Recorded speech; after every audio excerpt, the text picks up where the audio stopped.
Ya comenzamos con casi sábado, viernes de 19 a 20 horas, con Pablo Aceto y Gloria Álvarez. ¿Qué tal, Pablo? ¿Qué contamos? Muy buenas tardes, noches. El programa está saliendo prácticamente una hora antes del inicio de las sesiones legislativas, Sí. que todos los primeros de marzo tradicionalmente se hacen en un horario y en un formato poco tradicional, que la Claro. verdad que eh, pesa ya, un poco molesta, toda esta, toda esta cosa, esta tilinguería, ¿no? De Sí, querer ser parecido a los norteamericanos, claro. que prácticamente, digamos, lo podemos encontrar a Milei con una bandera norteamericana, fotos, ¿no? Lo podemos encontrar en fotos con la bandera de Israel. Es muy difícil tener imágenes de Milei con símbolos argentinos, Sí, sí, ¿no? sí. Como que hay en su supremacía estética, como decía él, Ujú. un cuidado con no salir con la simbología nacional, ni ajustarse a las tradiciones argentinas, ¿no? A ver, Incluso Pablo se estuvo buscando, hemos escuchado, un atril, que es el primer presidente, creo yo, que usa un atril, como utilizan los presidentes norteamericanos. a ver, en medio, no va a ser la primera vez que tenemos un presidente pro-norteamericano, vamos a decir la verdad. Ahora, eso de querer imitar, incluso en la simbología de lo que es la Casa de Gobierno, este, la imagen que se da, tanto para nosotros como para el extranjero, ¿no? Habla de un país donde en todo el mundo se está reafirmando, cada país se está reafirmándose en su identidad. Eh, el presidente argentino, el presidente de la Argentina, busca otras identidades. Bueno, eso también marca no solamente lo de al Milei, también habla de una ciudadanía. En el sur, por ejemplo, cuando fuimos, no había lugar que no hubiera una bandera argentina. Sí, es verdad eso. Lo No vimos, hay, lo vimos. no hay un lugar que no tenga una bandera argentina. Y en Mar del Plata es muy difícil encontrarlo. En Buenos Aires es muy difícil encontrarlo. No es como en el sur. Bueno, eso también habla y da una respuesta que explica la situación en la que estamos, ¿no? Claro, ojalá pudiéramos imitar en algo Estados Unidos, que ellos, bueno, sobre todo por las películas que vemos, tienen la bandera norteamericana en todos lados, incluso hasta en la casa. Nosotros deberíamos imitarlos con, obviamente, con nuestra bandera argentina, ¿no? En todos los lugares. Ay, sí, sí, es una cosa muy tradicional, especialmente en lo que es la costa este. También hay que decir que en Estados Unidos no se hace ninguna bandera, ¿no? Se hacen todas en Sí, China, sí, pero a ver, en México es así, en Brasil es así, sí. en Bolivia, en Chile, esa bandera enorme que tienen frente a la Casa de la Moneda los chilenos, que es una bandera espectacular. Cuando, por ejemplo, nosotros acá en Mar del Plata, en la principal plaza de la ciudad, tenemos un enorme mástil y una banderita que parece de un chico, Sí. que se pierde. Digo, qué poco arraigo, ¿no? Digo, no hablo solamente de Montenegro, ¿eh? Hubo gestiones anteriores Sí. que ni siquiera había esa No, bandera. eso era lo que iba a decir, que en la plaza principal de nuestra ciudad, la bandera muchas veces no está.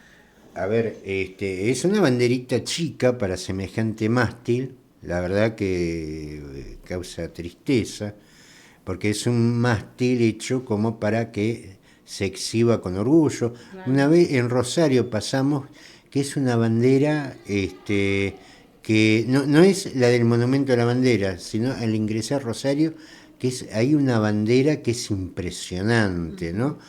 Se ve en el interior, no se ve mucho en la provincia de Buenos Aires, pero hubo gestiones. Recuerdo, por ejemplo, puntualmente la de Gustavo Pulte. Prácticamente en sus mandatos no es que hubo una banderita chica, no hubo bandera directamente, ¿no? Bueno, una, eh, lo que sí uno recoge con consuelo es que por lo menos lo que hemos visto en el interior, el paisaje es completamente distinto. Sí, pero en general, Pablo, yo creo también que deberíamos tener más aprecio por nuestros símbolos nacionales. La bandera, el escudo, la escarapela, el himno, son cosas muy importantes que identifican a una nación. Bueno, pero desde lo más alto de la organización gubernamental se exhibe otra cosa. Y lo decimos en esta radio donde la música nacional, el folclore, tiene el chamamé, tiene un espacio especial, y que a veces es una radio que pelea sola esas cosas, ¿no? Porque no hay mucho acompañamiento en ese sentido y tampoco hay un acompañamiento de realmente plantearle al gobierno, miren, mi amigo me parece que se equivocó de país, Sí. tendría que ver, y eso es algo que si hubiera sido otro el presidente, hubiera sido un escándalo, ¿no? Bueno, Pablo, muy bien. Después de esta charla, vamos, si te parece, vamos a escuchar la columna internacional de Carlos Juncos. Muy buenas noches, estimados oyentes de Casi Sábado. Este nuevo programa que realizamos junto a Gloria Álvarez, Carlos Matos, Pablo Aceto y quien les habla, Carlos Juncos. Todos los viernes de 19 a 20 horas por la FM 87.9, Radio Graffiti Mar del Plata. Sean todos muy bienvenidos a una nueva edición de la Columna Internacional. Buenas tardes, estimados oyentes. Bienvenidos a una nueva edición de la Columna Internacional dentro de este programa Casi Sábado, correspondiente ya al primer programa de marzo. Sí, señor, se terminó febrero y ya estamos en marzo. Bienvenido a este nuevo mes. Esperemos que todos aquellos que visitan nuestra ciudad puedan disfrutarla como la disfrutamos nosotros todos los días, con un clima bastante favorable. La verdad es que viene haciendo unos días hermosos en Mar del Plata. Y bueno, también nuestra ciudad ofrece, además de la belleza natural de sus playas y demás, una importante gastronomía, una hotelería excelente y la población que disfruta de la visita de los turistas. No todos, por supuesto, pero muchísima gente está contenta de ver a otras personas, a otros ciudadanos de otras partes del país, disfrutar de la belleza de nuestra ciudad. Bueno, y sin más, entremos directamente en lo concerniente a las noticias internacionales. En este caso, vamos a hablar sobre algunas cuestiones que hay que tener en cuenta. Cómo se están transformando el crimen organizado en América Latina. Esto lo haremos sobre base de una nota de Fernanda Paul. América Latina está experimentando una fuerte transformación en la forma en cómo operan las estructuras del crimen organizado en la región. Así lo advierten diversas organizaciones internacionales y expertos de todo el mundo. La composición actual de las bandas criminales, el tipo de negocio que llevan adelante, la amplitud del territorio hasta donde llegan sus tentáculos y el anonimato de muchos de sus líderes son algunos de los factores que están detrás de esta transformación. Lo anterior aumenta la complejidad a la hora de enfrentar a estas organizaciones delictivas, según diversos analistas, mientras muchos países siguen aplicando soluciones previas a pesar de que las circunstancias no son las mismas. Creo que hoy estamos viendo en América Latina un cambio muy significativo que no habíamos visto desde la caída del cartel de Cali a mediados de la década de 1990, que causó un gran reacomodo en el mundo criminal. Esto lo señala Douglas Farr, consultor y analista internacional que lleva más de 3 décadas investigando asuntos relacionados con la seguridad en el continente americano. Y continúa diciendo: hoy estamos ante una nueva ola de crimen organizado y es necesario que la entendamos claramente. Farr y otros expertos explican que ciertos episodios han propiciado esta transformación, entre ellos la desmovilización de las Fuerzas Armadas Revolucionarias de Colombia, FARC, en 2016, que provocó la proliferación de nuevos actores que pasaron a controlar las regiones cocaleras del país.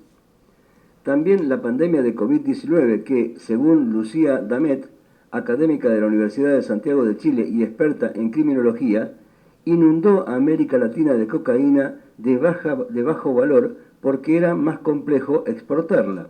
Eso multiplicó las organizaciones criminales, afirmó esta señora, ¿no?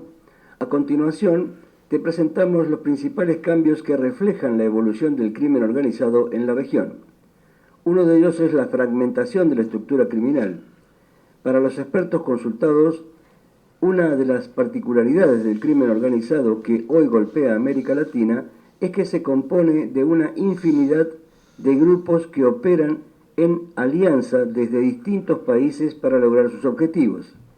Esa fragmentación del panorama delictivo no era común hace unos 10 años atrás.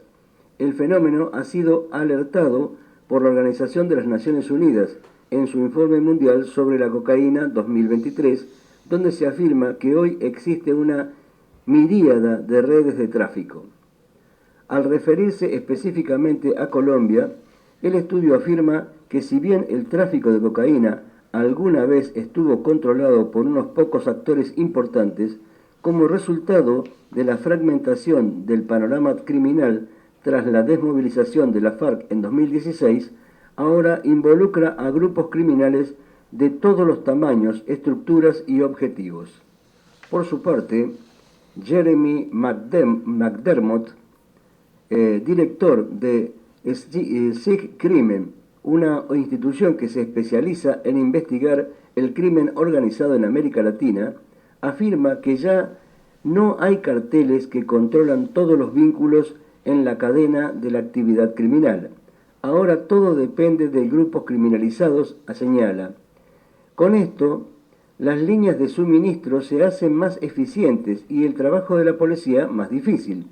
De hecho, muchas organizaciones, como es el caso del PCC, Primero Comando de Capital, de Brasil, o el Tren de Aragua, en Venezuela, han logrado expandir sus tentáculos por la región gracias a esta especie de subcontratación criminal. Para nosotros, el Tren de Aragua no es un grupo que tiene una jerarquía bien definida, que responde a mandos centralizados. Es una especie de federación o de franquicia, según McDermott. Douglas Farr añade que la fragmentación de los grupos delictuales ha sido impulsada en parte por el ingreso de nuevos actores internacionales en la escena criminalística latinoamericana. Por primera vez estamos viendo la influencia real de las mafias albanesas, de grupos provenientes de Montenegro y la presencia de mafias italianas como 'Ndrangheta. De acuerdo con la ONU, estos grupos no pretenden tomar el control del territorio, sino más bien están tratando de hacer que las líneas de suministro se encadenen. El ingreso de estas bandas ocurre en momentos en que ha habido un aumento considerable del tráfico de cocaína desde América Latina a Europa, donde a su vez se han registrado importantes alzas en el consumo, especialmente en países como Bélgica, Francia y España. El precio de la cocaína en Estados Unidos se ha estancado en más o menos 15 o 17 mil dólares por kilo. En Europa, en cambio, sobrepasa los 80 mil dólares por kilo y en Rusia los 120 mil. Es decir, hay mercado de mucho más valor que Estados Unidos en este momento para los productores de coca latinoamericanos. Otro factor a tener en cuenta es la diversificación del negocio. Lo anterior se enlaza con otra de las características que hoy define a las bandas que están detrás del crimen organizado en la región, la enorme diversidad de sus negocios legales. Según los analistas, el hecho de que exista un panorama más fragmentado también genera que el tipo de negocios al cual se dedican sea más amplio. Antes, las estructuras del crimen estaban especializadas en un área de negocio criminal, pero con el tiempo y la globalización se dieron cuenta de que la diversificación de sus servicios es una oportunidad que no pueden desperdiciar. Esto lo explica Pablo Ceballos, ex oficial de inteligencia chileno y consultor internacional del crimen organizado. El tráfico de personas y de armas, la prostitución, la expansión de las drogas sintéticas, la falsificación de documentos, el sicariato y la minería ilegal, que en algunos países como Perú o Colombia generan igual o más dinero que el narcotráfico, son algunos de los negocios que están incorporando de manera conjunta las diversas organizaciones criminales. La cuestión interesante es el anonimato de sus líderes. La nueva generación de narcos tiene poco o nada que ver con el estereotipo que encarnó como nadie Pablo Escobar. Y esa es otra característica del crimen organizado actual. Atrás quedaron las excentricidades propias del máximo líder del cartel de Medellín, quien le gustaba presumir de su enorme fortuna. Con su carácter sanguinario, se encargó que todo el mundo lo conociera, siendo el hombre más buscado entre finales de los 80 y principios de los 90. Los nuevos líderes de las bandas criminales latinoamericanas parecen haber aprendido la lección y hoy prefieren mantenerse con un bajo perfil. Se terminaron los lugares tranquilos. En los últimos años, diversos países latinoamericanos que solían estar relativamente libres de crimen organizado han experimentado un incremento en la inseguridad, la violencia y la ilegalidad. Esto representa otro cambio de la estructura de criminología de la región.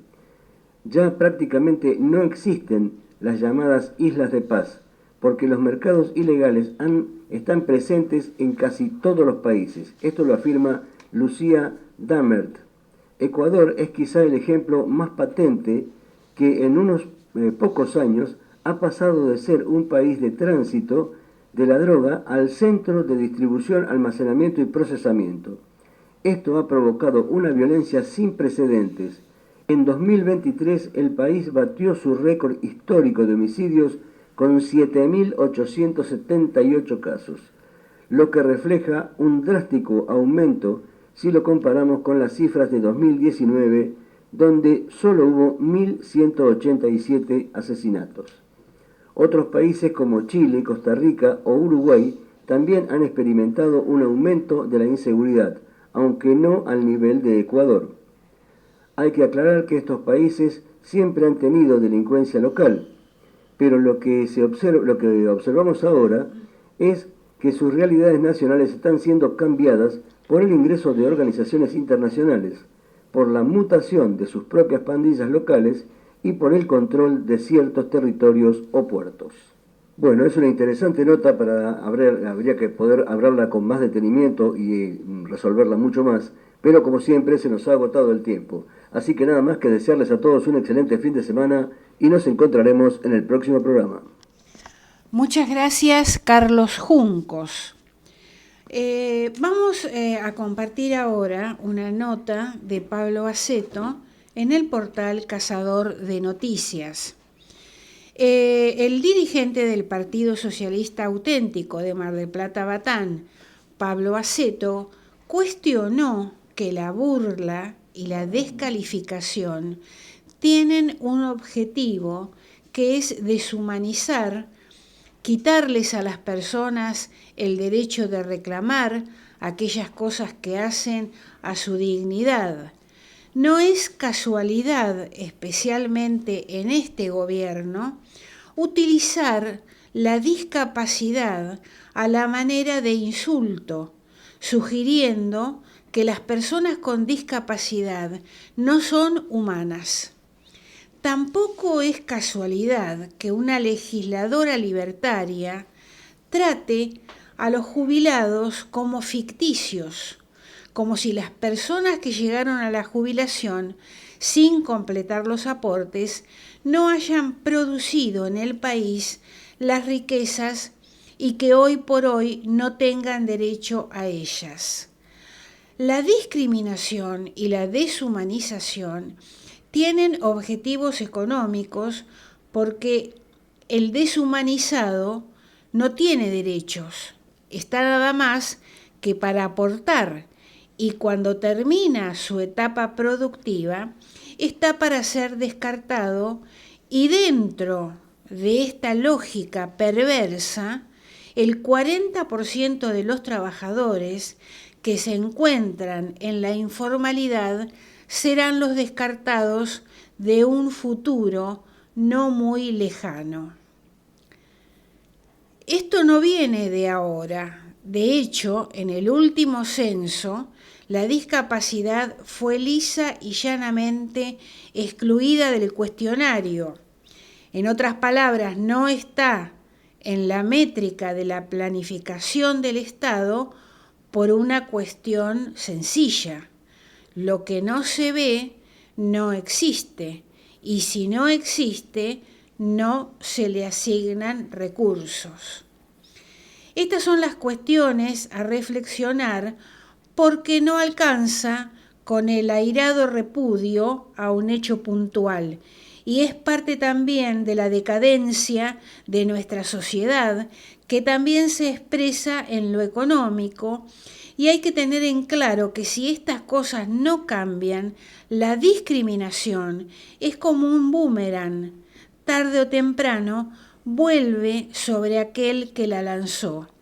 Y evitar estas cuestiones es la salida racional y humanizante con la que una sociedad puede avanzar, ponerse de pie y progresar. Muy bien, esta es la nota de Pablo Aceto. La discriminación tiene objetivos económicos en el portal Cazador de Noticias. Vamos a otro tema. Pedido de juicio político a Javier Milei por conducta reprehensible. En una presentación contundente, distintas personalidades solicitan el juicio político al presidente Milei, señalando conductas gravemente incompatibles con su rol y responsabilidad estatal.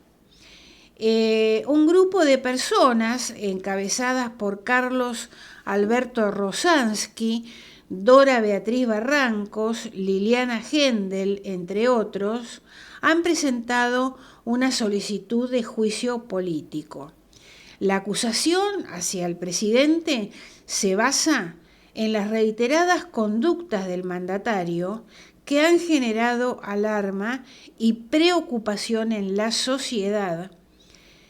Entre las acciones señaladas en la denuncia se destaca la reciente participación de Milei en la difusión de una imagen explícita y ofensiva en redes sociales, asociando a figuras públicas con situaciones de abuso sexual. La solicitud de juicio político explica que dichas acciones van más allá de la mera crítica política y se adentran en la incitación a la violencia y a la normalización de delitos sexuales. Los denunciantes también dicen que la alusión de Milei a personas con discapacidad, utilizando términos ofensivos y contribuyendo a la discriminación, la modificación de imágenes del gobernador Ignacio Torres con características de una persona con síndrome de Down, ha sido presentada como parte de un patrón de comportamiento que el presidente ha exhibido públicamente. Muy bien, la denuncia destaca la responsabilidad directa de Milei en sus intervenciones en redes sociales sin intermediarios, según afirmó su propio vocero presidencial, Manuel Adorni, y además se menciona el cierre anunciado del Instituto Nacional contra la Discriminación, la Xenofobia y el Racismo, INADI, por parte del gobierno, lo que se interpreta como un respaldo a la actitud discriminatoria del presidente. Bueno, hemos compartido parte de una nota donde distintas personas piden el juicio político al presidente.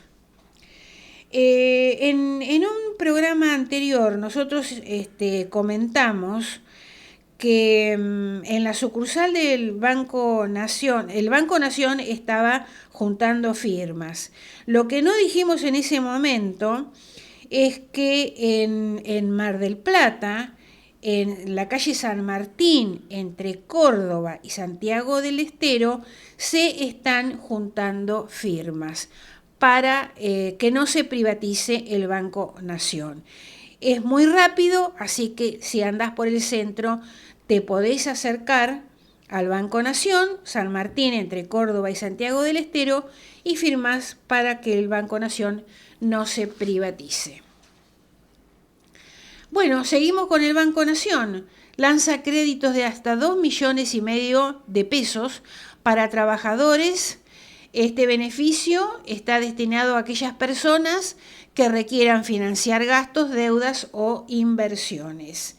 Se trata de un préstamo a corto plazo en pesos y con libre destino, y según informaron desde la entidad, está dirigida a personas humanas en actividad laboral o que cobren su sueldo en la entidad. Las cuotas se van a descontar de manera automática de la cuenta del beneficiario y hay posibilidad de renovarla una vez cancelado el 10% de las cuotas. Muy bien, plazo de devolución de los créditos. Usuarios que cobran sus salarios en el Banco Nación de 12 a 18 meses. Y los usuarios que no cobran sus salarios en el Banco Nación, 18 meses. Así que bueno, es una oportunidad que ofrece el banco que se puede aprovechar. Bueno, Pablo, ¿está bien caracterizada la crisis? Yo diría que no. Si uno escucha, porque, a ver, una cosa es lo que te diga el gobierno de turno y otra cosa es lo que uno ve y también lo que uno escucha. Yo todavía sigo escuchando que acá parece, aparentemente el problema son los jubilados, son los planes. Los planes son el 0,2% sí, del PBI. Lo que nosotros hemos hecho todos estos años, tanto en la otra radio acá y en los programas, es hablar de aquellas cuestiones de fondo, ¿no? De por dónde se va la riqueza de los argentinos. por lo común, no sé si acá en esta radio hablamos del sistema financiero. Podríamos tocarlo la semana que viene, pero a mí me cuesta entender que la gente siga pensando que el problema son los planes. Que es un problema a resolver, sí. que no está bien, estamos completamente de acuerdo. Sí, Ahora, sí. ¿ese es el problema? No, un minuto, Pablo. La gente en general tiende a ver como el causante de las crisis nuestras a las personas que reciben, que son beneficiarias de planes sociales. Hay como un ensañamiento hacia eso y en realidad, vos lo has explicado muchas veces, Pablo, el motivo de nuestra pobreza no son los planes. Ahora, a mí me cuesta creer que la gente esté convencida de eso. Yo creo que se autoconvence, porque acá hay una situación, la Argentina está siendo saqueada, y cuando vos admitís eso, algo tenés que hacer. Me parece que, por lo menos en la mayoría de los casos, la descarga de la culpa a los sectores favorecidos con algún plan que realmente no resuelve cosas. Y lo vuelvo a repetir, no es que los planes eternizados es la solución, no es la solución para nada, pero tampoco es la culpa de lo que está pasando, igual que las jubilaciones que se otorgaron a personas que no tenían los años de aporte completo. A mí me cuesta entender que la gente siga pensando que ahí está el problema. Sí. Porque, a ver, los números no dan. Por ahí se me ocurre que tanto en el programa del miércoles como de los viernes es otra vez retomar desde el principio toda esa narración. Como siempre dijimos, no es un programa de todos los días, no es un programa de noticias. Sí pretende llegar con algunos conceptos, ¿no? De dónde es que se va la riqueza de los argentinos. Claro, Pablo, ahí está el problema, porque yo no escucho quejarse a nadie, a casi nadie, de que, por ejemplo, a Paolo Roca se le están dando empresas que son del Estado y recursos que son nuestros, y yo no escucho que la gente se queje de eso. Y además, no es la primera vez, también fue el menemismo, esto lo explicamos el miércoles. Sí. La sería del Estado que fue privatizada, él la agarró, la desarmó y se la llevó a Brasil. Digo, esas son las cosas. Y, a ver, el gobierno anterior también estaba muy cerca de Pablo Roca. Pablo Roca está siempre, no es el único, pero por ahí un poco para ir comenzando, reiniciando el ciclo, de hablar de aquellas cosas puntuales, de a una, si quieren, que es para aquel que quiere escuchar, porque hay gente que no quiere escuchar esto. Sí, Hay gente que no quiere escuchar esto, le resulta más cómodo echarle la culpa a los planes, por ahí le resulta más cómodo echarle la culpa a cosas indeterminadas, porque sobre lo indeterminado, porque también se ha generado una conciencia de que si estás mal, pero tenés a quien echarle la culpa, está todo bien. Y la verdad que no está todo bien, porque cada vez se va deteriorando más. Eso ha sido una característica de todos estos años. Gente que ha votado a Milei ahora, que ha votado a Fernández antes, que ha votado a Macri y que ha votado a Cristina. Que estamos hablando de una, más allá de los sectores duros, hay una fluctuación que uno la verdad que no entiende, pero que en definitiva nos muestra que hay un bulto que se quiere esquivar.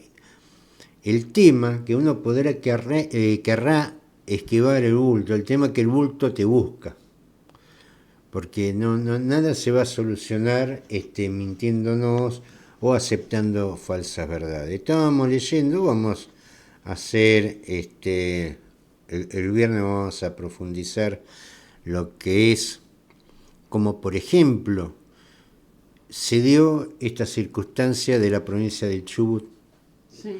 donde el gobernador, había amenazado con cortar el gas y el petróleo. La única forma que lo hubiera podido hacer, en el caso del petróleo, el gas no es tan fácil cortarlo, es, qué sé yo, pedir auxilio al sindicato de camioneros y atravesar los camiones en la ruta. Porque hay que entender esto. Nosotros no somos dueños de nuestro petróleo. Y lo de Chubut lo dejó en claro. No somos los dueños de lo nuestro.